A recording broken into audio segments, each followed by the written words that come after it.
နေ့ချက်ပြမှာကတော့ lantern လေးပါ1 cup lantern ကိုရေနဲ့အရင်စိမ်းထားလိုက်ပါမယ်နော်ဒါကိုနိုင်ခွဲလောက်စိမ်းထားလိုက်ပါမယ်ရှင်ခဏရေစိမ်းထားတဲ့ပဲကိုဆေးပြီးတော့ပဲထည့်ပါမယ်နော်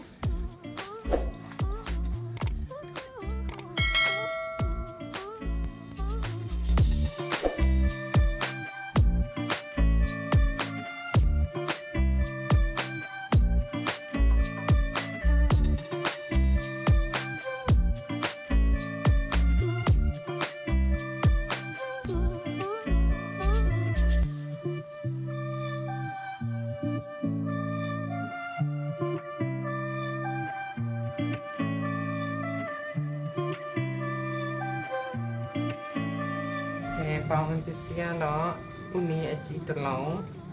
ဖြူတစ်လုံးပြင်ချင်းပြီးလို့ရှင်ခန်းချင်ပြီးပါဒါလည်းတော့ရေးစိပြီးပြီးကဲဥနီကိုအရင်စပြီးတော့ဟောရအောင်နော်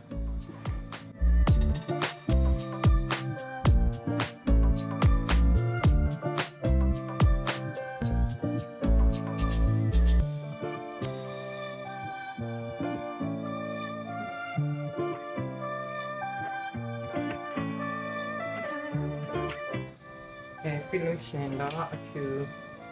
သက်သွင်းဖြူနဲ့ခွန်ဝါထိုင်းအောင်နော်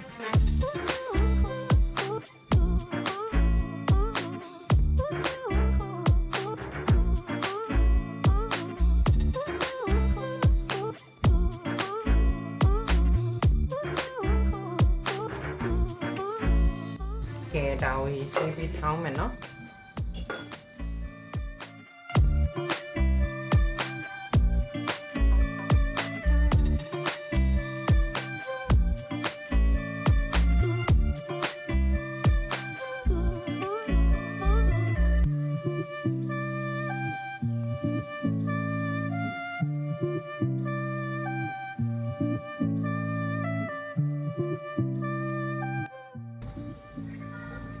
ဦးလေးထဲကိုစီလေးထည့်မယ်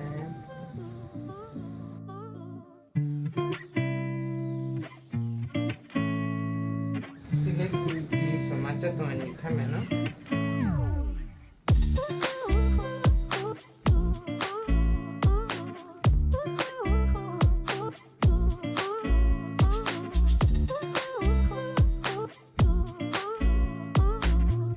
ခုနထည့်တဲ့ဂျင်းနဲ့ကြက်သွန်ဖြူလေးညီညွတ်အောင်တန်းလာပြီဆိုတော့အယောင်တင်လေးထည့်ပါမယ်နော်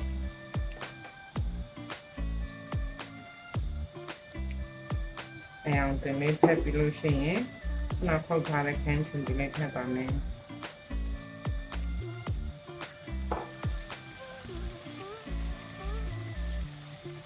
ဒါကိုအဖုံးအုပ်ပြီးခဏချက်ဖို့3မိနစ်လောက်ထားလိုက်မယ်နော်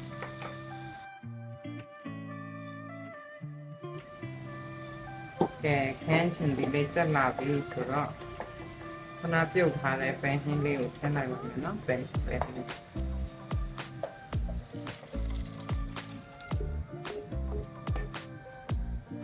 တော့နောက်ထပ်5မိနစ်လေးတည်လိုက်ပါမယ်နော်